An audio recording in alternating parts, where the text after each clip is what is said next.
ओम अज्ञानस्य ज्ञानाञ्जनशलाकया तत्सुरुन्मिलितं येन तस्मै श्रीगुरुवे नमः। नमो ओं विष्णुपादाय कृष्णपृष्ठाय भूतले श्रीमदे भक्तिवेदान्त स्वामीति नामिने। नमस्ते सारस्वती देवे गौरवाणी प्रचारिणे निर्विशेष शून्यवादी पाशातदेशतारिणे। जय श्री कृष्ण चैतन्य प्रभु नित्यानंद श्री अद्वैत गदाधर श्रीवासदि गौर भक्त वृंद। हरे कृष्णा कृष्ण कृष्णा हरे हरे, हरे राम राम राम हरे हरे। ஹரே கிருஷ்ணா. பக்தர் எல்லாருக்கும் இனிமையான மாலை வணக்கம். இன்றைய பாகவத சத்சங்க வகுப்புல கலந்துட்டு இருக்கிற எல்லா பக்தர்களுக்கும் என்னுடைய பணிவான நமஸ்காரம். ஸ்ரீமத் பாகவத்துடைய 3ஆம் ஸ்கந்தம் 15வது அத்தியாயத்துல இன்னைக்கு படிச்ச ஸ்லோகம் 7 மற்றும் 8. பகவானின் தெய்வீக உலகத்தை பற்றிய வர்ணனைகள். தேஷாம் சுபக்க யோகானாம் சிதஸ்வாசேந்திரியாத்மனாம் லப்தயுஸ்மத் பிரசாதானாம் நகுஷித் நகுதஷித் பராபவ. சுவாச பயிற்சி முறையினால் மனதையும் புலன்களையும் கட்டுப்படுத்துபவர்களுக்கு இந்த உலகில் தோல்வி என்பதே கிடையாது. அவர்கள் சுய பக்குவமுடைய ஞானிகளாகின்றனர். யோகத்தின் நிறைவினாலேயே அவர்கள் உமது கருணையை அடைகின்றனர். யஸ்ய வாச்சா பிரஜா சர்வா காவஸ்தத்யேவ யந்திரா ஹரந்தி பலிமாயத்தா தஸ்மை முக்கியாயத்தே நமஹ. பிரபஞ்சத்தில் வாழும் அனைத்து உயிர்களும் காளை மாடு எவ்வாறு மூக்கணாங்கயிற்றினால் கட்டுப்படுத்தப்படுகிறதோ அதுபோல வேத மந்திரங்களின் கட்டளையின் கீழ் நடத்தப்படுகின்றனர். வேதங்களின் விதிகளை யாராலும் மீற முடியாது. வேதங்களை அளித்தவரும் எல்லோருக்கும் தலைவராகவும் விளங்கும் உமக்கு எமது மரியாதைகளை அர்ப்பணிக்கிறேன். சரி, அப்ப ரொம்ப அழகான பிரார்த்தனை. இந்த பிரார்த்தனையில 2 முக்கியமான விஷயம். யோகம் என்றால் என்ன, யோகத்துடைய நோக்கம் என்ன, அதே மாதிரி வேதங்கள் என்பது என்ன, வேதத்தின் நோக்கம் என்ன. இவ்வளவுதான் இந்த 2 ஸ்லோகத்துல. இன்னைக்கு படிச்ச 2 ஸ்லோகத்துல 2 முக்கியமான தகவல், முக்கியமான விஷயங்கள். யோகம் என்றால் என்ன, யோகத்தினுடைய நோக்கம் என்ன, வேதம் என்றால் என்ன, வேதத்தின் நோக்கம் என்ன. இவ்வளவுதான். சரி, இப்போ இங்க நிறைய பேர் சத்சங்கத்துக்கு வந்திருக்கிறீங்க. எல்லாரையும் அன்போட வரவேற்கிறோம். இப்ப கேள்வி என்னன்னா, யாருக்கா பதில் தெரிஞ்சா கை தூக்கணும். யோகம் என்றால் என்ன? இன்னைக்கு நிறைய பேர் யோகா செய்யறது ரொம்ப மும்முரமா இருக்காங்க.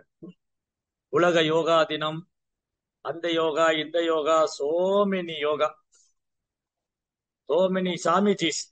கலியுகத்துல நிறைய சாமியார்கள் யோக மையங்கள் நடத்துறாங்க. நிறைய மக்கள் பல்வேறு யோக மையங்களுக்கு போறாங்க, பல்வேறு யோக முறைகளை பயிற்சி பண்றாங்க. இங்க ஒரு 2 பேர் கை தூக்கி இருக்காங்க.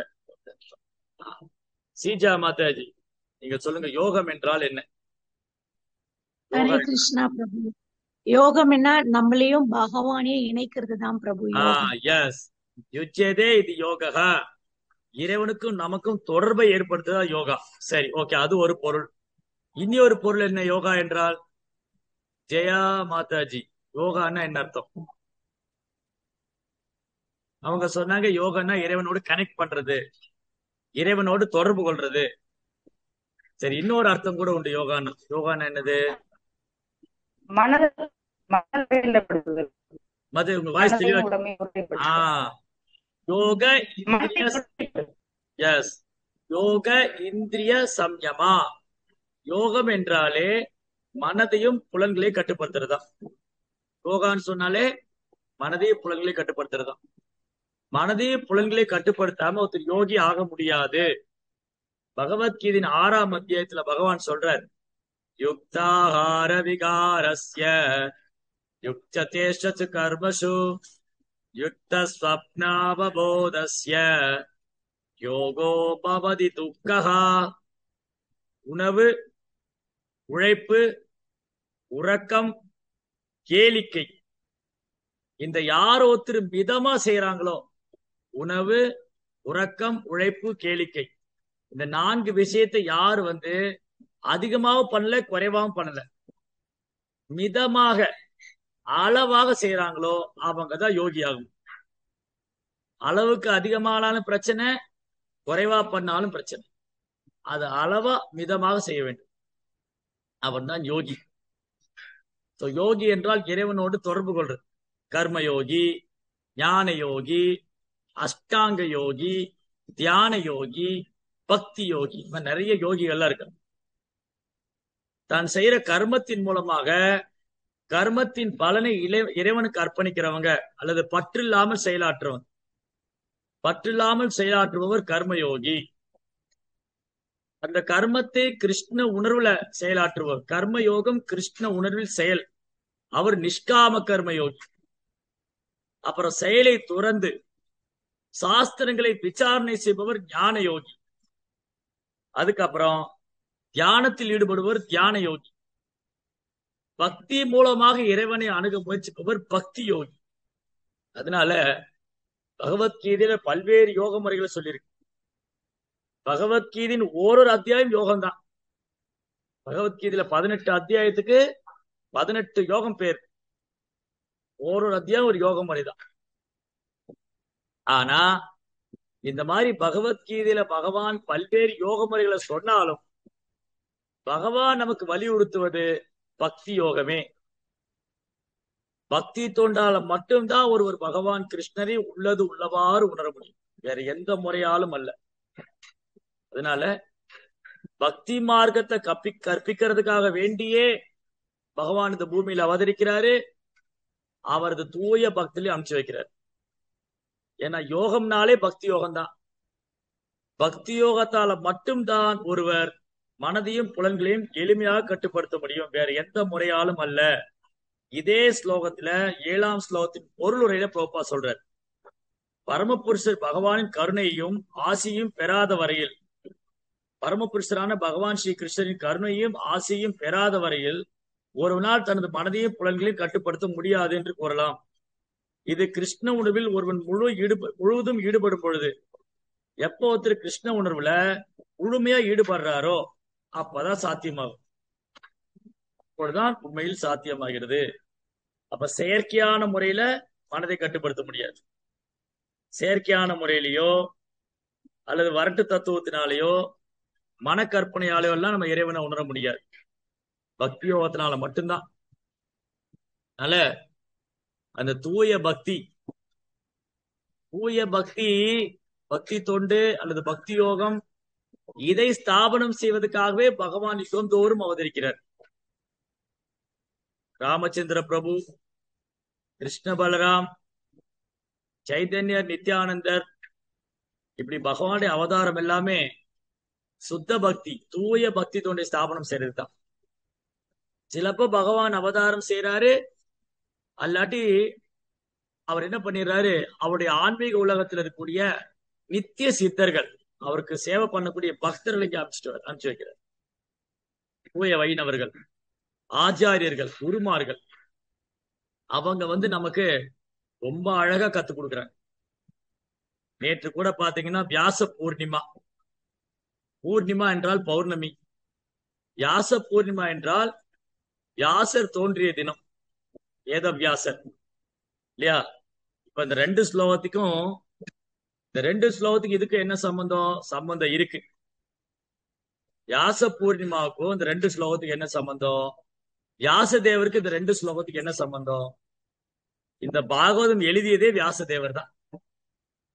அதனால அவர் தான் குரு, ஆச்சாரியன். வியாசருடைய பிரதிநிதி தான் ஆன்மீக குரு. நம்முடைய ஆன்மீக குருவானவர் வியாசதேவருடைய பிரதிநிதி. அதனால ஆன்மீக குரு தோன்றிய தினத்தை வியாச பூஜை என்று கொண்டாடுகிறோம். ஆன்மீக குரு தோன்றிய தினத்தை வியாச பூஜை என்று கொண்டாடுகிறோம். அதனால இங்க வியாச தேவர் 4 வேதங்களை தொகுத்து 18 புராணங்கள் கொடுத்து 108 உபனிஷத்து எல்லாம் கொடுத்து இதெல்லாம் செய்தும் அவர் நிறைவடையவே இல்லை, அவர் திருப்தி அடையவே இல்லை.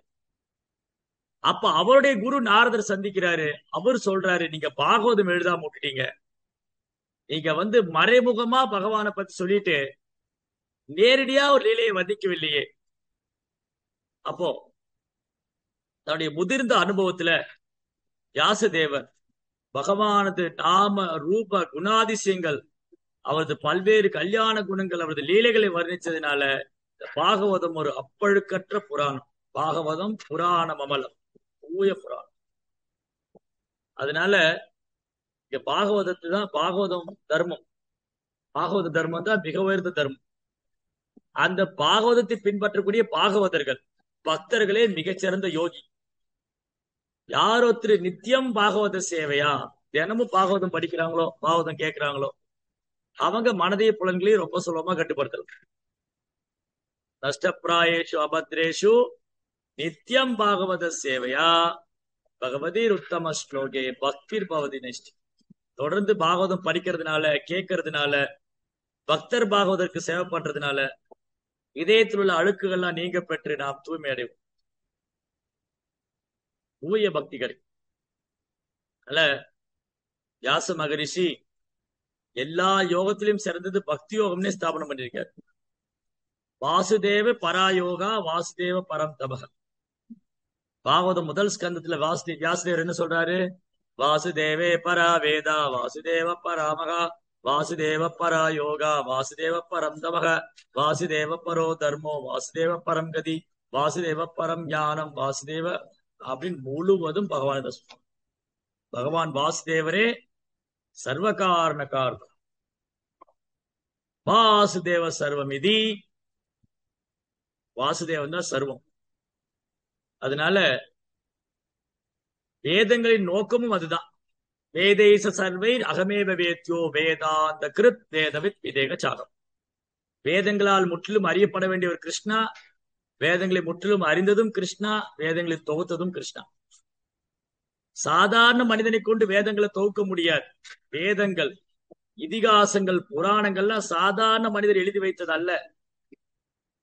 பகவானால் சக்தியளிக்கப்பட்ட அவதாரம் கிருஷ்ண துவாபாயன வியாசர், பகவானுடைய சத்தியாவேஷ அவதாரம்.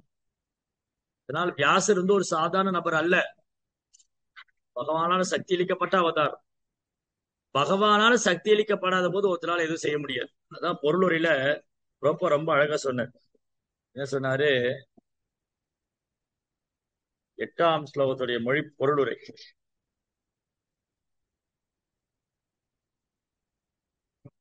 வேத இலக்கியங்களில் உள்ள சட்டங்களை மனிதர்களாலோ அல்லது தேவர்களாலோ இயற்ற முடியாது. ஏனென்றால் வேதத்தின் ஒழுக்க முறைகள் பகவான் முழுமுதற் கடவுளால் படைக்கப்பட்டவையாகும். தர்மம் து சாக்ஷாத் பகவத் பிரணீதம். வேத கொள்கைகள், வேத கலாச்சாரம், தர்மம் இதெல்லாம் பகவானால் தோற்றுவிக்கப்பட்டது. தர்மம் து சாக்ஷாத் பகவத் பிரணீதம். வேற யாரும் வேத கோட்பாடுகள் உருவாக்க முடியாது, அதை மாற்றி அமைக்கிறதுக்கு அதிகாரமும் கிடையாது. பரம்பரா கிருஷ்ணர் இருந்து ஆரம்பிச்சு வருது பரம்பரா சிஸ்டம். அப்போ கலியுக மக்கள் ரெண்டு விஷயத்த மறந்துட்டாங்க. கலியுகத்துல பெரும்பாலும் யோகா பண்றாங்க, கோயிலுக்கு போறாங்க. ஆனா அதோடைய அல்டிமேட் கோல் என்ன? அதை விட்டாச்சு.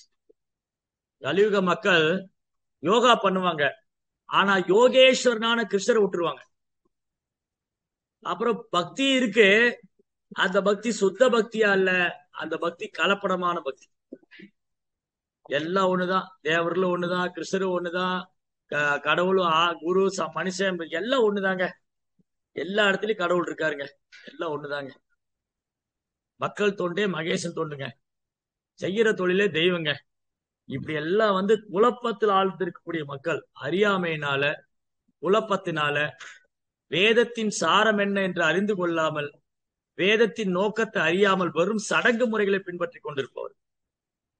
அதனால பகவான் கிருஷ்ணர் சைதன்ய மகாபிரபு அவதாரம் செய்து வேதத்தின் சாராம்சத்தை போதிக்கும் ஸ்ரீமத் பாகவதம் நிகம கல்பதரோர் கலிதம்பலம் சுகமுகா திருவசம்யதம் விபத பாகவதம் ரசமாலயம் ரசிராகோ புபிபாவகா. எல்லா வேதத்தை எடுத்து அப்படியே ஒரு ஜூஸ் ஆக்கிட்டார், சாரம் ஆக்கிட்டார். இதுதான் பாகவதம் முதல் ஸ்கந்தத்துல சௌனகாதி முனிவர்கள் சூத கோசாமிட்டு ஒரு 6 கேள்வி கேட்டாங்க. அந்த 6 கேள்வியில ஒன்று, ஓ சூத கோஸ்வாமியே, எல்லா வேதங்களும் எடுத்து அதோட சாரத்தை கொடுங்க. சாரம், எல்லா வேதத்தோட எசன்ஸ் என்ன? எல்லா வேதங்களின் சாரம் ஸ்ரீமத் பாகவத். அதனால வேதத்தில் அறியப்பட வேண்டிய ஒரு கிருஷ்ணா, வேதங்களை முற்றிலும் அறிந்ததும் கிருஷ்ணா, வேதங்களை தொகுத்ததும் கிருஷ்ணா. இதை போதிக்கிறதுக்காக பகவானே சைதன்ய மகாபிரபு வந்தார். அவர் பாகவத தர்மத்தை பிரச்சாரம் செய்தார். ஹரிநாம சங்கீர்த்தனம், கிருஷ்ண பிரேமம். நமோ மகாவதான்யாய கிருஷ்ண பிரேம பிரதாயதே கிருஷ்ணாய கிருஷ்ண சைத்தன்ய நாம்னே கௌரத்திஸ்வே நம. சைதன்ய மகாபிரபு கிருஷ்ணர் தான். நமோ மகாவதான், ரொம்ப கருணை வாய்ந்தவர். கிருஷ்ண பிரேமம், கிருஷ்ணர் மேல தூய அன்பு கொடுக்க வந்தவர். கிருஷ்ணாய கிருஷ்ண சைதன்ய நாம்னே கௌரத்திஸ்வே. அப்ப அவர் தனியா வரல, சைதன்ய மகாபிரபு தன் சகாக்களோட வந்தார். சகாக்களோட வந்தார். எதுக்காக? இந்த கிருஷ்ண பக்தியை பிரச்சாரம் செய்வதற்காக. அதனால வியாச பூர்ணிமா அன்னைக்கு வியாசதேவர் தோன்றி இந்த வேதங்கள்லாம் எழுத்து வடிவில் கொடுத்து, அதுக்கப்புறம் அனைத்து வேதத்தின் சாரமான ஸ்ரீமத் பாகவத்தை கொடுத்தார். அதே பாகவதத்தை பகவான் சைதன்யர் ஓரொரு கிராமத்திலும் நகரத்திலும் எனது நாமம் ஜபிக்கப்பட வேண்டும், கிருஷ்ண பக்தி கிருஷ்ண உணர்வு பிரச்சாரம் செய்யப்பட வேண்டும், இது மகாபுருடைய விருப்பம். யாரே தேக்கோ தாரே ககோ கிருஷ்ண உபதேஷ் அமாரா கியா குரு ஹோயா தாரையே தேஷ். நீங்க எங்க போனாலும் சரி, யாரை பார்த்தாலும் சரி, கிருஷ்ணனை பத்தி உபதேசம் பண்ணுங்க. இந்த மாதிரி நீங்க உலகத்துக்கே குருவா இருக்கலாம் அப்படின்னு சொல்றாரு. அதனால ரொம்ப அழகான வர்ணனை. அப்ப இந்த 2 ஸ்லோகத்துல சொன்ன சாரம் இருக்கே, யோகத்தின் அரசன் யோகேஸ்வரன், யோகத்தின் எல்லா யோகங்களுக்கும் அரசன், எல்லா யோகத்தின் பிறப்பிடம் கிருஷ்ணா யோகேஸ்வரன். எத்திர யோகேஸ்வர கிருஷ்ணா எத்திர பார்த்தரோ தனுர்தரா தத்ர சீர் விஜயோபூதிர் திருவானீதிர் மதிர்மம. எங்கெல்லாம் பகவான் கிருஷ்ணர் இருக்காரோ, எங்கெல்லாம் அர்ஜுனன் இருக்காரோ, அங்க செல்வம், வெற்றி, அசாதாரணமான வலிமை இருக்கும் அப்படின்னு சஞ்சயன் சொல்றாரு. அதனால யோகேஸ்வரனை அடைவதுதான் யோகத்தின் ஒரே நோக்கம், யோகேஸ்வரனை அடைவது. அந்த யோகேஸ்வரனான கிருஷ்ணரை அடைய வேண்டுமானால் பக்தி தோண்டால் மட்டுமே சாத்தியம். பக்தியாமாம் அபிஜான, பக்தி யோகம் தான். யோகம்னாலே பக்தி யோகம் பிரபா சொல்லி முடிச்சிட்டாரு. எனக்கு கலியுகத்துல வேற எந்த யோகம் யாராலும் ஃபாலோ பண்ண முடியும். அதுக்கப்புறம் வேதங்களின் சாரம் கிருஷ்ணா. இத ரொம்ப அழகா சைதன்ய மகாபிரபு சனாதன் கோசாமி இடத்துல பேசுறாரு. நேற்று சனாதன் கோசாமி மறைவு தினம். சனாதன் கோசாமி சதாச்சாராச்சாரியர், சம்பந்தாச்சாரியர். ஏன் அவர் சதாச்சாராச்சாரியர், சம்பந்தாச்சாரியர்னா, கிருஷ்ணருக்கும் நமக்கும் என்ன சம்பந்தம் இருக்கு, நாம யாரு, பகவான் கிருஷ்ணர் யாரு, பக்தி தொண்டுதான் என்ன, இந்த பௌதீக உலகம் தான் என்ன, இதை பற்றிய அறிவு ஞானம், இதை போதிப்பவர் தான் சனாதன் கோஸ்வாமி. அதனால சைதன்ய மகாபிரபு 500 ஆண்டுகளுக்கு முன்பாக இந்த பூமியில் இருந்த பொழுது சனாதன் கோசாமி அழைச்சிட்டு வந்தார் ஆன்மீக உலகத்துல. அப்ப வாரணாசி, அதாவது காசியில வச்சு சனாதன் கோசாமி சைதன்ய மகாபிரபு சந்திக்கிறார். 2 மாதம் சனாதன் கோசாமி சைதன்ய மகாபிரபு தங்கி இருந்தார் காசியில. 2 மாதம் இருவருக்கும் அற்புதமான உரையாடல், ரொம்ப அழகான உரையாடல், போதனைகள். Teaching of lord Chaitanya, Chaitanya Mahaprabhu போதனைகள் என்ற புத்தகத்துல அந்த 2 பேருக்குள்ள டிஸ்கஷன், உரையாடல் ரொம்ப விவரமாக எழுதியிருக்காங்க. சைதன்ய சரிதாமிரத்திலும் இந்த லீலைகள் உண்டு. சரி, அப்போ சனாதன் கோசாமி சைதன்ய மகாபிரபு கேட்கிறார், மகாபிரபு நான் யாரு, என்னுடைய தர்மம் தான் என்ன, எனக்கே 3 வகையான துன்பம் வருது, நான் இறந்ததுக்கு அப்புறம் என்ன ஆவேன், இதெல்லாம் தயவுசெய்து எனக்கு சொல்லுங்க அப்படின்னு ரொம்ப பணிவோட. சனாதன் கோசாமி என்றாலே பணிவு, எளிமை, வைராக்கியம், துறவு. ஒரு சுத்த பக்தர் அப்படித்தான் இருக்க வேண்டும் என்று காண்பித்துக் கொடுத்தது. ஒரு பக்தர் எப்பவுமே பணிவாக இருக்க வேண்டும், எளிமையாக இருக்க வேண்டும், வைராகியமா இருக்க வேண்டும். அதுக்கப்புறம் எளிமை, பணிவு, வைராக்கியம், தூய்மை. தூய்மை. குணங்கள்லாம். அப்ப சனாதன கிட்ட மகாபிரபு சொல்றார், ரொம்ப அழகான உரையாடல். சனாதன் கேட்டார், கியாமி ஆமே மோரே ஜாபத்ராய். மகாபிரபு, எனக்கே 3 வகையான துன்பம் வருது. உடலால துன்பம், மனதால துன்பம், இயற்கையினால துன்பம், மற்ற ஜீவராசியால துன்பம். நான் என்ன செய்யறது? மகாபிரபு ரொம்ப அழகா வர்ணிக்கிறார். ஜீவாத்மா என்பது யார்? ஜீவன் என்பவர் யார்? பகவான் என்பவர் யார்? பக்தி தொண்டுதா என்ன? இதே விஷயம் பகவத்கீதையிலே பார்க்கலாம். அர்ஜுனன் கேட்கிறார் கிருஷ்ணர்ட்ட, 8ஆம் அத்தியாயம் 1 ஸ்லோகம். கிம் தத் பிரம்மம் கிம் அத்யாத்மம் கிம் கர்ம புருஷோத்தமா அதி தெய்வம் ச கிம் புரோக்தம் அதியஜ்ஞம் கிம் உச்சதே. கிம்னா என்ன? கிம் தத் பிரம்மம், அந்த பிரம்மம் என்பது என்ன? பரமாத்மா என்பவர் யார்? பௌதிக குணங்கள் தான் என்ன? தேவர்கள் யாரு? பலநோக்கு கர்மம் என்ன? பரமாத்மா என்பவர் யார்? அவர் இந்த உடலில் எங்கு வசிக்கிறார்? இந்த கேள்வி எல்லாம் கேட்டாதான் மனுஷ வாழ்க்கையே தொடங்குது. இல்லாட்டி விலங்குதான். தர்மே நகீனா பசுபி சமானம். தர்மத்தின் கொள்கையை பின்பற்றாத வரைக்கும் விலங்கு கோப்பானவன். அப்ப இந்த கலியுகத்துல பகவான் கிருஷ்ணருடைய பக்தி தோண்டை மறந்து அறியாமல் வாழ்ந்து கொண்டிருந்த ஜீவன்களுக்கு அறிவுறுத்துவதற்காகவே சனாதன் கோசாமி இந்த பூமிக்கு அழைத்து மகாபிரபு அற்புதமான போதனைகளை சொல்றாரு. மகாபிரபு சொல்றாரு, சனாதனா, நான் இப்ப உனக்கு ரொம்ப அற்புதமான விஷயங்களை படுத்தி எடுத்து சொல்ல போறேன். பகவான் கிருஷ்ணருடைய சக்தி, அந்த சக்தி எல்லையற்றது, அச்சிந்திய சக்தி. பகவான் கிருஷ்ணன் இருந்தா எல்லாம் தொடங்குது. அவரே சர்வகாரண காரணம். பகவான் இருந்தா எல்லாம் தொடங்குது. அந்த பகவானே அனைத்து காரணமா இருக்காரு. அவர் சக்தி எல்லையற்றது. ஆன்மீக சக்தி, கனஸ்த சக்தி, அப்புறம் பௌதிக சக்தி. பகவானுடைய சக்திய 3 வகையா பிரிச்சு சொல்றார் சைத்தன்ய மகாபிரபு. யார்கிட்ட? சனாதன் கோசாமி.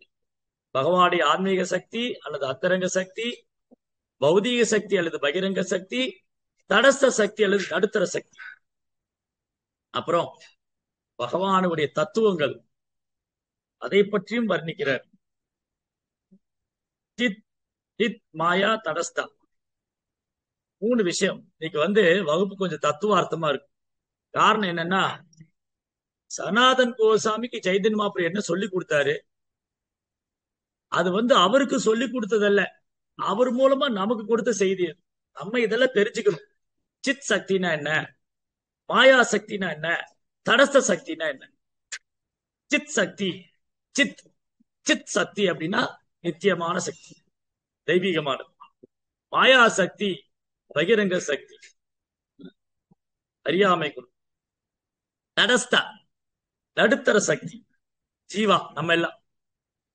கிருஷ்ணனுடைய ஆன்மீக உலகம் சித் சக்தி, பகவானுடைய ஆன்மீக உலகம் சித் சக்தி, இந்த ஜட உலகம் மாயா சக்தி, நாம் எல்லாம் தடஸ்த சக்தி.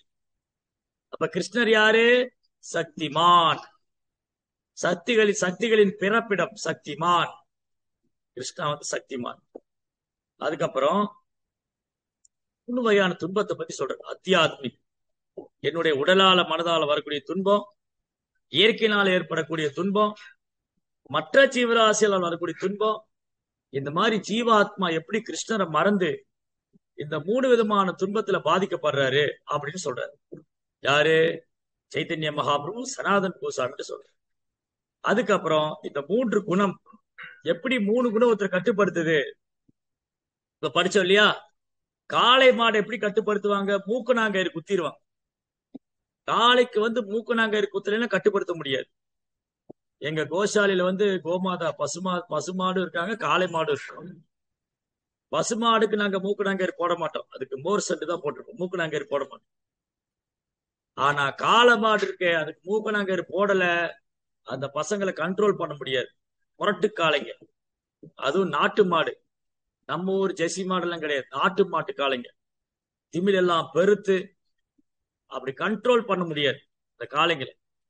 அப்ப என்ன பண்ணுவோம், மூக்கணாங்கயிறு குத்தி 2 பக்கம் கட்டி வச்சிருவோம். அப்பதான் பேசாம இருப்பான். இல்லாட்டி வந்து நிலத்தை சொரண்டி கொம்பு வச்சு தரையை குத்தி வெறும் மூச்சு விட்டு ஆட்கள்லாம் முட்டை போய் வெறும் அமளி துமளி ஆக்கிரும். முரட்டு பசங்க, காளை, முரட்டு காளை. அவரை கயிறு போட்டு கட்டி வச்சு, எப்படி ஒரு காளையை கயிறு போட்டு கட்டி வச்சிருக்கிறதோ அதே மாதிரிதான் ஜீவாத்மாவை நம்ம 3 குணத்தினால கட்டி வச்சு. எப்படி காளைக்கு மூக்குனாங்கயிறு குத்தி வச்சிருக்காங்களோ அது மாதிரி ஜீவாத்மாவை சைத்தன்ய மகாபிரபு சொல்றாரு, ஜீவாத்மா 3 குணத்தினால கட்டுப்படுறாரு. சத்வ ரஜஸ்தம இது சத்துவ குணம். சில நேரம் சத்துவ குணத்தினால கட்டுப்படுத்தப்படுறாரு, சில நேரம் ரஜ குணத்தினால கட்டுப்படுத்தப்படுறாரு, சில நேரம் தமோ குணத்தினால. இந்த 3 குணம் மாறி மாறி அவர் கட்டுப்படுத்து. அப்புறம் இந்த 3 குணத்தினுடைய அறியாமையினால ஜீவாத்மா எதை நினைக்கிறாரு, இந்த ஜட உலகத்தை அனுபவிக்கலாம், இங்க வந்து அனுபவிக்கலாம், நான் இங்க வந்திருக்கிறதே அனுபவிக்கிறதுக்காக தான். நோ, சைத்தன்ய மகாபிரபு என்ன சொல்றாரு, கிடையாது. ஜீவாத்மா இந்த ஜட உலகத்துல இன்பம் அனுபவிக்கிறான்னா எந்த மாதிரினா, அவனுக்கு சந்தோஷம் எந்த மாதிரி நடக்குதுன்னா, ஒரு ஜீவாத்மாவுக்கு ஒருத்தன் தண்ணியில மூழ்கிட்டான், ஒருத்தன் வந்து தண்ணியில மூழ்கிட்டான், தண்ணியில மூழ்கி அவன் வந்து சுவாசத்துக்காக போராடுறான், மூச்சு முட்டுது அவனுக்கு. தண்ணியில மூழ்கினா மூச்சு முட்டும். அவன் தலைமுடிய பிடிச்சு மேல தூக்கியாச்சு, தண்ணியில இருந்து மேல தூக்கியாச்சு. அப்பாடா, அவன் அப்பதான் சுவாசிக்கிறான். அவன் சுவாசிச்சு அடுத்த நிமிஷம் திருப்பி தண்ணிக்குள்ள வச்சு அமுத்தியாச்சு, திருப்பி மூச்சு முட்டுது, திருப்பி மேல தூக்கியாச்சு, உடனே சுவாசிக்கிறான். அடுத்த சுவாசம் விட்ட உடனே திருப்பி தண்ணிக்குள்ள முக்கியாச்சு. அப்போ கொஞ்ச நேரம் இன்பம், கொஞ்ச நேரம் துன்பம், கொஞ்ச நேரம் இன்பம், இப்படி வந்து மாறி மாறி அவங்க இயல்பான நிலையில் இல்ல. ஒரு ஜீவாத்மா தண்ணியில மூழ்கிட்டு இருக்கிறவனை தூக்கிட்டு திரும்பி தண்ணியில அமுத்துனா எப்படியோ அதே நிலைதான். ஜடையர்க்கின் முக்கோணத்தினால கட்டுப்படுத்தப்பட்டு ஜீவாத்மா திரும்ப திரும்ப திரும்ப திரும்ப என்ன பண்றாரு, மென்னதையே மென்னிட்டு இருக்கிறாரு, அரைச்சமாவே அரைச்சிட்டு இருக்கிறாரு. நம்ம எல்லாம் தான் மென்னதையே திரும்ப திரும்ப மெல்றது, அரைச்சதையே திரும்ப திரும்ப அரைக்கும். உடனின்பா பௌதிக வாழ்க்கை. அப்ப யார் ஒருத்தரு இந்த ஜீவாத்மா பகவான் ஸ்ரீ கிருஷ்ணருடைய பக்தி தொண்டை பயிற்சி பண்றாரு, பக்தர் சங்கத்துல வந்து சாதனா பக்தி பயிற்சி பண்ண ஆரம்பிக்கும் பொழுது அவர் படிப்படியா இந்த துன்பத்திலிருந்து விடுதலை அடைகிறார். படிப்படியா. ஏன்னா இந்த மாயா சக்தி இருக்கிறது, கிருஷ்ணாவுடைய சக்தி. சைத்தன்ய மகாபிரபு சொல்றாரு, தெய்வீகேஷா குணமயி மம மாயா துரத்யா மாமேவையை பிரபத்தியந்தே மாயா மேதாம் தரந்திதே. இந்த மாயா சக்தியை வெல்ல முடியாது, ஏன்னா அது கிருஷ்ணாவுடைய சக்தி. யார் ஒரு எண்ணெய் முழுவதும் சரணடைஞ்சிருக்காங்களோ அவங்களாலதான் ஜெயிக்க முடியும். ஆனா பிரச்சனை என்னது, நம்மளால கிருஷ்ணரை முழுமையா சரணடைய முடியல, கிருஷ்ணரை முழுமையா சரணடைய முடியல. அப்ப என்ன பண்ணணும், அடுத்து சைத்தன்ய மகாபிரபு சொல்றாரு, சாது சாஸ்திரம் குரு. சாஸ்திரத்தை பின்பற்றுவது, ஆன்மீக குருவுடைய அடிச்சுவட்டை பின்பற்றுவது, சாதுக்களை பின்பற்றுவது, குருவுடைய தாமரை ஆதோ குரு பாதாஸ்ரயா, ஆன்மீக குருவுடைய பாதம் தாமரை திருப்பாத்தை சரணடிச்சுட்டாங்கன்னா அது பகவானை சரணஞ்ச மாதிரி. அப்போ அங்கீகரிக்கப்பட்ட அதிகாரப்பூர்வமான ஆச்சாரிய சம்பிரதாயத்தில் வருகிற ஒரு ஆன்மீக குருவை யார் சரணடைகிறாரோ அப்போ உடனடியா அவர் என்ன ஆவார், பகவானுடைய பக்தி தொண்டில் முன்னேற்றம் அடைவார். அப்புறம் ரொம்ப அழகா மகாபிரபு சொல்றார், எப்படி இந்த பக்தி பாதை ரொம்ப உயர்ந்தது. யார் ஒருத்தர் கிருஷ்ண பக்தியை பயிற்சி பண்றாங்களோ அவங்க நேரடியா பகவானுடைய மேற்பார்வையில் இருக்க. Direct process. பக்தி யோகா மீன்ஸ் டைரக்ட் ப்ராசஸ். பக்தி யோகம்னாலே நேரடியான முறைதான். அப்ப சனாதன் கோசாமிக்கு சைத்தன்ய மகாபிரபு ஒரு கதை சொல்ற. சனாதன் கோசாமிட்ட சைதன்ய மகாபிரபு ஒரு கதை சொல்லி அந்த கதை மூலமா பக்தி யோகம் எவ்வளவு சிறந்ததுன்னு சொல்ற. என்னாச்சு, ஒரு ஏழை மனிதன், ஒரு ஏழ்மையான மனிதன் ஒருவன் ஒரு ஜோதிடரை பார்க்க போனார். இது உலக வழக்கம் தானே, எல்லாரும் ஜாதகத்தை தூக்கிட்டு ஜோதிஷிட்ட போயிடுவாங்க. ஐயா எனக்கு கிரகம் எப்படி இருக்கு பாருங்க, சனி எங்க இருக்கு, ராகு எங்க இருக்கு, கேது எங்க இருக்கு, செவ்வாய் யார பாக்குறாரு, வியாழன் எங்க போனாரு, சுக்கிரன் எந்த திசையில் இருக்கிறாரு, இல்லையா, இதெல்லாம் கேட்கறது வழக்கம். அந்த மாதிரி ஒரு ஏழ்மையில் இருக்கிற ஒருத்தர் சர்வஜான் ஒரு ஜோசியத்தை போனார். சர்வஜான் இல்ல, சர்வஜாங்கிறவரு ஒரு ஜோசியர் அஸ்ட்ராலஜிட்ட போனார். போய் கேட்கிறார், எனக்கு எப்போ செல்வம் கிடைக்கும், நான் துன்பத்திலேயே அறியாமலேயே சார், நான் துன்பத்துல கஷ்டப்பட்டுக்கிட்டு இருக்கேன், நான் ஏழ்மையில வறுமையில கஷ்டப்படுறேன், எனக்கு எப்ப செல்வம் கிடைக்கும்? அப்ப அந்த அஸ்ட்ராலஜர் வந்து அவர் சொல்றார், 4 திசை இருக்கு, கிழக்கு, மேற்கு, வடக்கு, தெற்கு. தெற்கு திசையை நோக்கி போயிடாதீங்க. தெற்கு திசையை நோக்கி போனா அங்க கொடூரமான பூச்சிகள்லாம் இருக்கு, அது உங்க ரத்தத்தை உறிஞ்சிரும், அதனால அந்த பக்கம் போகாதீங்க. மேற்கு திசையை நோக்கியும் போகாதீங்க, அந்த மேற்கு திசை பக்கம் போனா பேய் பிசாசுகள்லாம் இருக்கு, அதுவும் உங்களை சூறையாடிடும். சரி, வடக்கு திசையை நோக்கி போலாமா? அங்கேயும் போகாதீங்க, அங்க போனீங்கன்னா கொடூரமான பாம்புகள், விஷ பாம்புகள்லாம் இருக்கு. சரி, நான் எந்த திசையை நோக்கி தான் போறது? இங்க கிழக்கு திசையை நோக்கி போங்க, அங்கதான் நல்ல ஒரு இடம் இருக்கு. அப்ப இந்த ஒரு உவமை, இந்த ஒரு உதாரணம் மூலமா மகாபிரபு என்ன சொல்றாரு, நமக்கு சொத்து கிடைக்கணும். சொத்து கிடைக்கும்னா, இன்னைக்கு எல்லாரும் செல்வம் கிடைக்கணும், எங்க போய் வேலை செய்யலாம்? அமெரிக்கா போலாமா, லண்டன் போலாமா, ஆஸ்திரேலியா போலாமா, எந்த ஊருக்கு போலாம்? கண்டம் விட்டு கண்டம் போலாமா, நாடு விட்டு நாடு போலாமா? அங்கேயும் சுத்துறாங்க இல்லையா, செல்வத்தை தேடி போறாங்க. அதே மாதிரி இந்த சர்வஜனும் செல்வத்தை தேடி வந்திருக்கிறார். எனக்கு செல்வம் கிடைக்கணும், என்ன பண்ணணும்? நீங்க தெற்கு திசையை நோக்கி போகாதீங்க, அங்க பூச்சிகள்லாம் இருக்கு, கொடூரமான பூச்சிங்க, அது உங்களை வாழ விடாது. மேற்கு திசை நோக்கி போக பிசாசுகள்லாம் இருக்கு, அந்த பக்கம் போயிடாதீங்க. வடக்கு பக்கம் போகாதீங்க, அங்க கொடூரமான விஷப்பாம்புகள்லாம் இருக்கு, கிழக்கு பக்கம் போக. அப்ப அது மகாபிரபு என்ன உதாரணம் கொடுக்கிறாரு, ஆன்மீக முன்னேற்றத்தில் பகவான் ஸ்ரீ கிருஷ்ணரை அடைவதே மிக உயர்ந்தது. செல்வத்துலெல்லாம் செல்வம் பகவான் கிருஷ்ணரை அடைவதுதான், கிருஷ்ணர் மேல பக்தி செய்யறதுதான். செல்வத்தில் செல்வம் பக்தி செல்வம், அதை விட உயர்ந்த செல்வம் கிடையாது. செல்வத்து செல்வம் செவி செல்வம். ஏன் செவி செல்வம்? அது கிருஷ்ண கதா கேட்கணும், ஹரி கதா கேட்கணும். செல்வத்தில் செல்வம் கிருஷ்ண கதா, ஹரி கதா, அது செல்வத்துள் எல்லாம் தலை. அதான் நம்ம குரல். செல்வத்துள் செல்வம் செவி செல்வம், அச்செல்வம் செல்வத்தில் எல்லாம் தலை. அந்த மாதிரி ஹரி கதா, கிருஷ்ண கதா, அதை கேட்கணும், அதுதான் உயர்ந்த செல்வம். அந்த உயர்ந்த செல்வத்தை அடையணும்னு சொன்னா பக்தி மார்க்கத்தை ஏத்துக்கணும், மற்ற யோக மார்க்கங்களை ஏற்றுக்கொள்ளாதீங்க. சரி, என்னது? இந்த தெற்கு பக்கம் போகாதீங்க, அங்க விஷ பூச்சிகள்லாம் இருக்கு, உங்களுக்கு கடிக்கும்னு சொன்னாரே, அதான் கர்ம காண்டம். வேதத்துல சொல்லப்பட்டிருக்கிற கர்ம காண்ட முறையை பயிற்சி பண்றதுனால ஒருத்தர் என்ன ஆவாரு, அந்த பலநோக்கு கர்மத்துல மாட்டிக்குவார், பக்தியை விட்டுருவார். வேதத்துல இந்த யாகம் பண்ண சொல்லியிருக்கு, அந்த யாகம் பண்ணி சொல்லியிருக்கு, இந்த பூஜை பண்ணணும், அந்த பூஜையை பண்ணணும், இந்த தேவரை கூப்பிடணும், அந்த தேவரை வழி பண்ணணும், இந்த கிழமையில இந்த பூஜை, இப்படி எல்லாம் சமய சடங்குகளை மாட்டிக்கிட்டு கிருஷ்ணரை விட்டுருவாங்க. சமய சடங்குல போனவங்க பகவானை மறந்துடுவாங்க. அதனால அந்த பக்கம் போகாதீங்க. அடுத்தது, ஞான மார்க்கத்துக்கு போயிடாதீங்க, மேற்கு பக்கம் போகாதீங்க. பிசாசுகள் கோஸ்டல் இருக்கு, பிசாசு பேய், இது ஞான மார்க்கம். இந்த ஞான மார்க்கம் வேதத்தை படிச்சு படிச்சு ஒருத்தன் தன்னையே கடவுளை நினைச்சிடுவான். அகம் பிரம்மாஸ்மி, நான் அந்த கடவுள் உடல் அல்ல, ஆத்மா, அகம் பிரம்மம், நான் தான் பிரம்மம், நானும் அந்த பிரம்மம் ஒண்ணு. சோ இது வந்து ஞான மார்க்கம், இது ஏற்றுக்கொள்ளக்கூடாது, இது பிசாசு பிடிச்ச மாதிரி. அடுத்தது, வடக்கு பக்கம் போயிடாதீங்க, அங்க கொடூரமான பாம்புகள் இருக்கு, அதான் பல்வேறு யோக முறைகள். யோக மார்க்கத்தை பின்பற்றவங்க, நான் இந்த சித்தி அடையணும், அந்த சித்தி அடையணும், ரொம்ப சிறுசாகணும், ரொம்ப பெருசாகணும், ரொம்ப கனமாகணும், ரொம்ப லேசாகணும், அப்புறம் நிறைய சித்திகள் அடையணும், அனிமா மகிமா.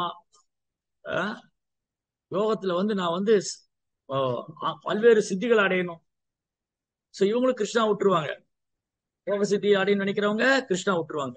அப்போ கர்ம காண்டத்தை பின்பற்றவங்களும் கிருஷ்ணரை விட்டுட்டாங்க, ஞான மார்க்கத்தை பின்பற்றவங்களும் கிருஷ்ணரை விட்டுட்டாங்க, யோக மார்க்கத்தை பின்பற்றவங்க கிருஷ்ணா விட்டுட்டாங்க, பக்தி மார்க்கத்துல மட்டும்தான் கிருஷ்ணரை பிடிச்சிட்டு இருக்கு. அதனால அந்த பகவான் தான் உயர்ந்த சொத்து, அவரை அடையணும்னா நீ பக்தி மார்க்கம் தான் ஃபாலோ பண்ணணும். அப்புறம் அந்த பகவானை எப்படி அணுகிறது, இதெல்லாம் சனாதன் கோசாமி கிட்ட சைத்தன் மாப்பு பேசிட்டு இருக்காரு. இப்ப நம்ம பேசினது எல்லாமே சனாதன் கோசாமி கிட்ட சைத்தன் மாப்பு எடுத்து சொல்லிட்டு இருக்காரு. சரி, எப்படி கடவுளை அணுகிறது? தூய பக்தி தொண்டால, தூய பக்தி தொண்டு பண்ணணும், அதுதான் வந்து இதயத்தை சுத்தம் பண்ணணும். தூய பக்தி தொண்டுல கலப்படம் இல்லாத பக்தி, அவ்யபிச்சாரேன பக்தி. அந்த தூய பக்தி தொண்டு வந்து கிருஷ்ணாவை கவரும். அதுதான் கிருஷ்ணன் நம்ம இதயத்துல பகவானை தோன்ற வைக்கும், உணர வைக்கும். சோ ஒரு பக்தர் வேற எதையும் விரும்பக்கூடாது. செல்வம், முக்தி, பௌதிக வசதிகள் எதையும் விரும்பக்கூடாது. அவர் எப்பவும் கிருஷ்ணாவுக்கு சேவை பண்ணிட்டு இருக்கணும். சோ முடிவா சைத்தன்ய மகாபிரபு என்ன சொல்றாரு? கிருஷ்ணர் தான் பரம புருஷோத்தமனான முழு முதற் கடவுள். ஏதே ஜாம்ச கலோ பும்சா கிருஷ்ணஸ்து பகவான் ஸ்வயம். கிருஷ்ணரே ஸ்வயம் பகவான். அவர்கிட்ட பல்வேறு அவதாரங்கள், ராமர், நரசிங்கர், வராகர், இந்த மாதிரி பகவான் பல்வேறு அவதாரம் செய்தாலும் அந்த கிருஷ்ணரே பரம புருஷோத்தமனான முழு முதற் கடவுள். பகவானுடைய லீலைகள் பல்வேறு லீலைகள் உண்டு. துவாரகா லீலை, மதுரா லீலை, இது எல்லாவற்றிலும் உயர்ந்தது பிருந்தாவனுக்கு கோபர்களும் கோபிகளோடு பகவான் செய்த லீலை, ஆயிரகுல சிறுவனாக. அப்ப கோலோக பிருந்தாவனம், பகவானுடைய ஆன்மீக உலகமான கோலோக பிருந்தாவனம் மிக உன்னதமான இடம். கோலோகேர பிரேமதான ஹரிநாம சங்கீர்த்தனம். அந்த கோலோகத்துல இருக்கிற பிரேம், கிருஷ்ணன் மேல அன்பு, இதுதான் நம் வாழ்க்கையின் லட்சியம். அதை விட்டுட்டு யார் ஒருத்தர் கிருஷ்ணரை விட்டுட்டு வேற ரீதியில கடவுளை உணர முயற்சிக்கிறாங்களோ அவங்க பக்குவம் அடைய மாட்டாங்க. குறிப்பாக இறைவனை பிரம்மமா உணர முயற்சி பண்றவங்க, பரமாத்மா உணர முயற்சி பண்றவங்க, இவங்களும் ரொம்ப கடினமான பாதையை தேர்ந்தெடுத்துட்டு அதுல பக்குவம் அடைய முடியாம கஷ்டப்படுவாங்க. ஆனா யார் ஒருத்தர் பகவான் ஸ்ரீ கிருஷ்ணரை பரம புருஷோத்தமனான முழுமுதற் கடவுளா ஏற்றுக்கொள்றாங்களோ அவங்க நித்தியமான அமைதியும் ஆனந்தம் அடைவாங்க அப்படின்னு மகாபிரபு ரொம்ப அழகா சொல்றார் சனாதன் கோஸ்வாமிட்ட. அதுக்கப்புறம் பிரபஞ்சம் எப்படி பகவானால படைக்கப்பட்டது, அதுக்கப்புறம் அவர் எப்படி பல்வேறு அவதாரங்கள் எடுக்கிறாரு, பகவான் எப்படி இந்த பிரபஞ்சத்தை சிருஷ்டிக்கிறார். காரணோதகசாய் விஷ்ணு, கர்ப்போசாய் விஷ்ணு, ஷீரோதகசாய் விஷ்ணு, புருஷ அவதாரங்கள், பல்வேறு அவதாரங்கள், குண அவதாரம், யுகாவதாரம், லீலாவதாரம், மன்மந்திர அவதாரம், சத்யாவேஷ அவதாரம், இந்த பல்வேறு அவதாரங்களை பத்தி பகவான் சொல்றார். சனாதன் கோஸ்வாமி கிட்ட பிரபஞ்சம் எப்படி சிருஷ்டிக்கப்பட்டது, பகவான் எப்படி பல்வேறு அவதாரத்துல தோன்றாரு, அப்புறம் காரணோஷாய் விஷ்ணு எப்படி கர்ப்போஷாய் விஷ்ணு வந்தாரு, கர்ப்போஷாய் விஷ்ணு நாபிலிருந்து எப்படி பிரம்மா தோன்றினாரு, பிரம்மா எப்படி இரண்டாம் படைப்பை உருவாக்குனாரு, எல்லாம் ரொம்ப அழகா சொல்றாரு. அதுக்கப்புறம் யுக அவதாரத்தை பத்தி சொல்றார். பகவான் ஒவ்வொரு யுகத்திலும் அவதாரம் செய்வார்.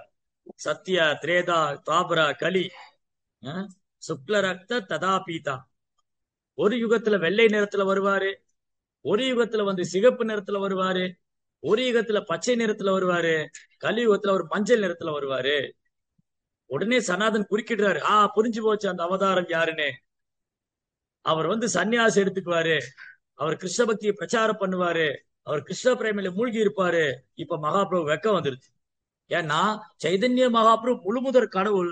அந்த கலியுகத்துல பகவான் சைதன்யரா அவதாரம் செஞ்சிருக்காருங்கிறத சனாதன் சொல்லும் போது மகாபிரபு அப்படியே ஒன்னும் பேசாம அமைதியாடுறார். ஏன்னா சைதன்ய மகாபிரபு பகவானே பக்தனுடைய ரூபத்துல வந்ததுனால அவர் தன்னை முழுமுதற் கடவுள் பிரகடனம் செய்யாம மறைச்சுக்கிறார். சன்ன அவதாரம். சைதன்ய மகாபிரபு தன்னை மறைத்துக் கொள்றார். ஏன்னா அவர் பக்தனாக அவதாரம் செய்து விட்டார். அதனால பகவானே பக்தனா பக்தி யோகத்தை எப்படி பயிற்சி பண்ணணும், பகவானை எப்படி அணுகணும், அவர் மேல எப்படி அன்பு செய்யணும் கத்துக் கொடுக்கிறார். அவர் ஆச்சாரியனுடைய ஸ்தானத்துல இருக்கார். அப்போ ஒரு அவதாரத்தை பத்தி மகாபிரபு சொல்லும் போது சத்தியுகத்துல இந்த மாதிரி நேரத்துல வந்தாரு, திரேதாயுகத்துல இந்த மாதிரி நேரத்துல வந்தாரு, துவாபர யுகத்துல எப்படி வந்தாரு, கலியுகம் போது சனாதன் குறிக்கிடுறாரு.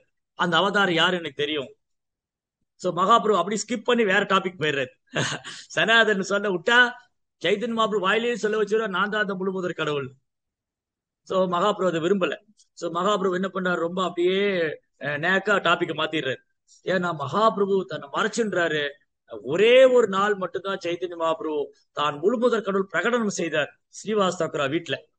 தன்னுடைய முழு லீலையில, சைதன்ய மகாபிரபு முழு லீலையில ஒரு நாள் மட்டும் சைதன்ய மகாபிரபு தான் முழுமுதற் கடவுள் என்று பிரகடனம் செய்தார். மகா பிரகாஷ் லீலை. ஸ்ரீவாஸ் தாக்குரா வீட்டுல மகா பிரகாஷ லீலை. தனது பக்தர்களை மகிழ்விப்பதற்காக மகாபிரபு பக்தர்களின வைராக்கிய பிரதான மகாபிரபுடைய பக்தர்களாம் சுயநலமற்ற, தன்னலமற்ற, உண்மையான, தூய்மையான பக்தர்கள். அவங்களுக்கு சைதன்ய மகாபிரபு சேவை தவிர வேற எதுவுமே வேண்டாம். அப்பேற்பட்ட பக்தர்களை திருப்திப்படுத்துவதற்காக மகாபிரபு என்ன பண்ணாரு, அந்த ஒரு நாள் மட்டும் ஸ்ரீவாஸ்தாவுடைய பூஜை மண்டபத்துல உட்கார்ந்துட்டு நான் தான் பரம புருஷோத்தமனான முழுமுதற் கடவுள் என்று பிரகடனம் செய்தார். இந்த ஒரு நாள் மட்டும். மற்ற நாள் அவர் மறைச்சுக்கிட்டார். சோ இப்படி சைதன்ய மகாபிரபு அந்த டாபிக் ஸ்கிப் பண்ணிட்டு அடுத்த டாபிக் போயிட்டார். எப்படி பிரம்மா பகவான் இருந்து தோன்றினாரு, அப்புறம் பகவானுடைய பல்வேறு லீலைகள், கிருஷ்ணனுடைய பால்ய லீலை, கௌமார லீலை, பௌகண்ட லீலை, கைஷோர லீலை, யௌவன லீலை, இந்த மாதிரி பல்வேறு லீலைகளை பற்றி வர்ணிக்கிறார்.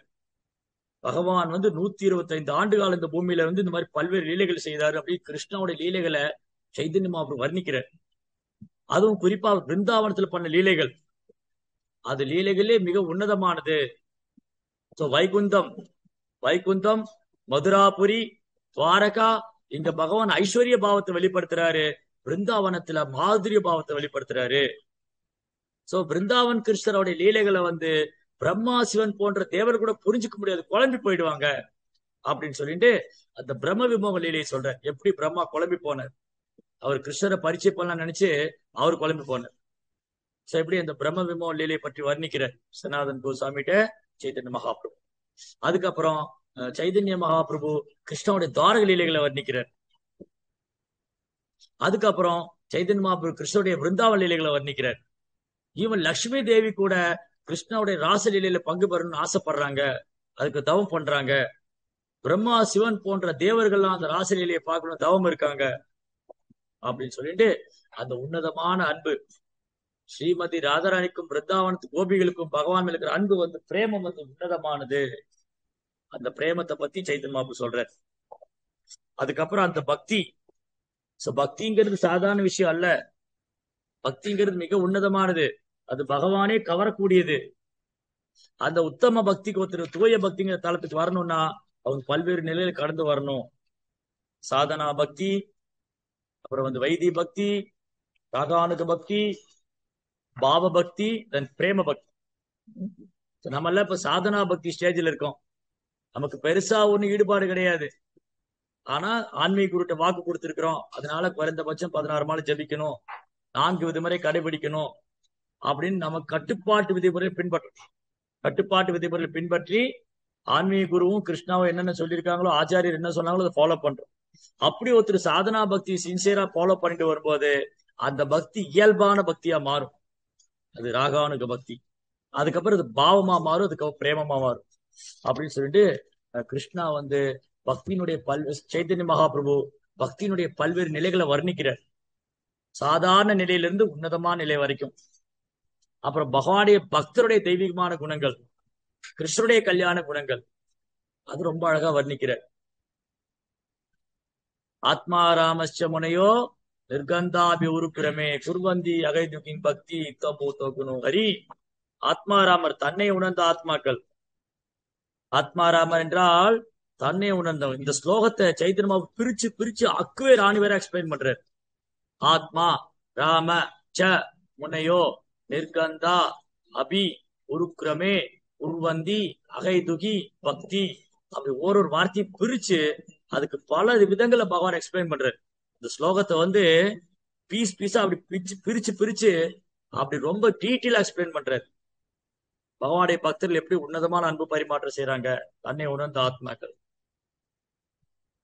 ஆத்மாராமச்சமனையும் அகைதுகி பக்தி, அவங்க பக்தி அகைதுகி, எந்த ஒரு உள்நோக்கம் கிடையாது, எந்த ஒரு எதிர்பார்ப்பும் கிடையாது.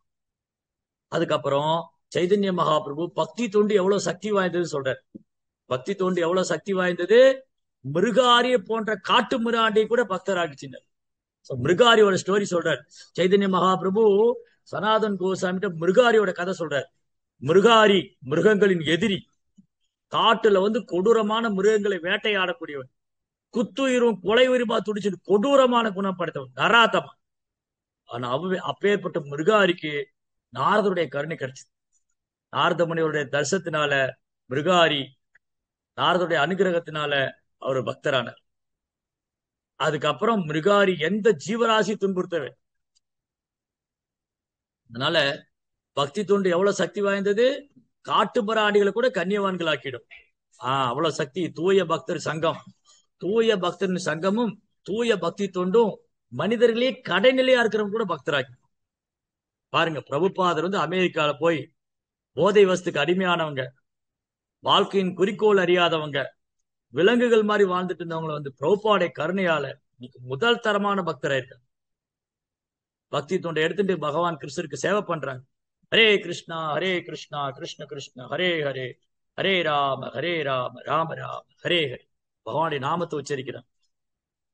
எல்லாம் சனாதன் கோசாமி கிட்ட வந்து சைதன்ய மகாபிரபு தூய பக்தி தொண்டர மகிமை, தூய பக்தர்களின் மகிமை, கிருஷ்ண உணர்வுடைய முக்கியத்துவம் இதெல்லாம் 2 மாசம் பேசினார். 2 மாசம் பேசிட்டு, சனாதனா இதெல்லாம் நீ விவரமா புத்தகமா எழுதணும். நான் உனக்கு என்னெல்லாம் சொல்லியிருக்கணும் அது நீ விவரமா புத்தகமா எழுதணும். நீ விருந்தாவனம் போயிடு, விருந்தாவனம் போய் உட்காந்துட்டு நான் சொன்ன விஷயங்களை விவரமா எழுது. இது பக்தர்கள்லாம் படிக்கிறதுக்கும் பக்தியில முன்னேற்றம் அடைறதுக்கு பெரும் உதவியா இருக்கும். சோ விருந்தாவனத்துல நீ ஒரு உதாரணமா இருந்து காமிக்கணும். எப்படி ஒருத்தர் பணிவா பக்தி செய்யணும், எப்படி எளிமையா இருக்கணும், எப்படி சாஸ்திர விசாரணை செய்யணும், எப்படி பகவானுக்கு சேவை பண்ணணும், எப்படி பக்தியோக நெறிமுறைகளை பின்பற்றணும், இதெல்லாம் நீ முன் உதாரணமா இருந்து வாழ்ந்து காமிக்கணும் அப்படின்னு மகாபிரபு சனாதனை ஆசீர்வதிக்கிறார். சனாதன் கோசாமி ஆசீர்வாதம் பண்ணி விருந்தாவனுக்கு அனுப்புற. பகவான் லீலை பண்ண இடங்களை கண்டுபிடிங்க, பகவானுடைய விக்கிரகங்களை கண்டுபிடிங்க, பக்தி சாஸ்திரம்லாம் எழுதுங்க, நடைமுறையில பயிற்சி பண்ணி காமிங்க. 4 முக்கியமான கட்டளைகளை சைதன்ய மகாபிரபு கோசாமியில் கொடுத்துருக்க. அதனால இந்த 2 ஸ்லோகம் இன்னைக்கு படிச்சது 7 மற்றும் 8. இந்த 2 ஸ்லோகத்துடைய பொருள் வந்து இங்க ரொம்ப அழகா விவரமா பார்த்தோம். யோகேஸ்வரன், யோகத்தினால் அடையப்பட வேண்டியவர் யோகேஸ்வரன் கிருஷ்ணர் தான். இதுதான் இங்க சைத்தன்ய மகாபிரபு சனாதன் கோசாமி சொல்றாரு. அதே மாதிரி வேதங்களின் நோக்கம் கிருஷ்ணரை அடைவதுதான், கிருஷ்ணருக்கு சேவை பண்றதுதான். அதனால ரொம்ப பெரிய பாக்கியம் சனாதன் கோசாமி நம்ம கிடைச்சது. சைதன்ய மகாபிரபு அருளால ரோபாவுடைய புத்தகங்களை படிக்கிறதுனால நாமளும் வந்து பல்வேறு குழப்பங்கள்ல இருந்து விடுபடலாம். நாம யாரு, கடவுள் யாரு, யோகானா என்ன, வேதம் என்ன சொல்லுது, வேதத்தோட நோக்கம் தான் என்ன. இங்க நிறைய பேர் வேதமே பார்த்தது இல்லை, அப்புறம் வேதத்தோட நோக்கத்தை பத்தி தெரிஞ்சுக்க. இதெல்லாம் ரொம்ப எளிமையாக, தெளிவாக, அழகாக ஸ்ரீல பிரபுபார் புத்தகத்துல கொடுத்திருக்காரு. பிரபுபார் புத்தகம் வாசிக்கிறதுனால ஒருத்தருக்கு எல்லா அறிவும் கிடைக்கும். எல்லா அறிவும் கிடைக்கிறது மட்டும் இல்ல, அவர் மிக உயர்ந்த பக்தராக. அதனாலதான் பிரபுபார் வந்து பக்தி வேதாந்த சுவாமி. பிரபுபாருக்கு ஏன் பக்தி வேதாந்த சுவாமின்னு பேரு? அவர் பக்தி அனைத்து வேதங்களின் சாரம் வேதாந்தம் கிருஷ்ணர் அதை கொடுத்தாரு. கிருஷ்ணருக்கு மேல எப்படி பக்தி பண்ண, பகவான் கிருஷ்ணருக்கு எப்படி பக்தி செய்ய வேண்டும், அதுதான் வேதத்தின் இறுதி குறிக்கோள் என்று கற்றுக் கொடுத்தார் பக்தி வேதாந்த சுவாமி. அதனால நம்ம இன்னைக்கு பாகவதம் படிக்கிறோம். பிரபுபாடைய கருணையால தான் இன்னைக்கு நம்ம பாகவதம் படிக்கிறோம், பாகவதம் கேட்கிறோம், பகவானுக்கு சேவை பண்றோம், நாம ஜபிக்கிறோம். பிரபுபாருக்கு ரொம்ப கடன்பட்டு. அதுக்கு என்ன பரிகாரம், எப்படி திருப்ப செலுத்துறது? பிரபுபாதுக்கு நான் ரொம்ப கடன் பட்டிருக்கேன். பிரபுபான கிருஷ்ண பக்தி கொடுத்திருக்காரு, சாஸ்திரம் கொடுத்திருக்காரு, சத்சங்கம் கொடுக்கிறாரு, பிரசாதம் கொடுக்கிறாரு. நான் என்ன கைமாறு செய்வேன்? பிரபுபாரை பற்றி 4 பேர் சொல்லிக் கொடுக்கணும். சைதன்ய மகாபிரபுவை பற்றி கற்றுக் கொடுக்கணும். ஹரிநாமத்தை சொல்லிக் கொடுக்கணும். கட்டுண்ட ஜீவன்களை வந்து பிரபுபாட்டை அழைச்சிட்டு வரணும், சைதன்ய மகாபிரபுவை அழைச்சிட்டு வரணும், நாம ஜெபம் பண்ண வைக்கணும். அதுதான் அவங்களுக்கு செய்யற பெரிய கைமாறு. அவங்க பண்ண பேர் உதவி இருக்கே, பிரபுபா செய்த உதவிக்கு நம்ம எதுவும் திரும்பி செய்யவே முடியாது. ஏன்னா அப்பேற்பட்ட உன்னதமான ஒரு பக்தி பாதை நமக்கு ஏற்படுத்தி கொடுத்திருக்காரு சில பிரபுபாத. அதனால பிரபுபாடி திருவடிகள் சரணம், சனாதன் கோசாமி திருவடி சரணம் என்று சொல்லி தொடர் நிறைவடைகிறது. ஹரே கிருஷ்ணா. ஜெய் ஸ்ரீல பிரபுபாத் கி ஜெய்.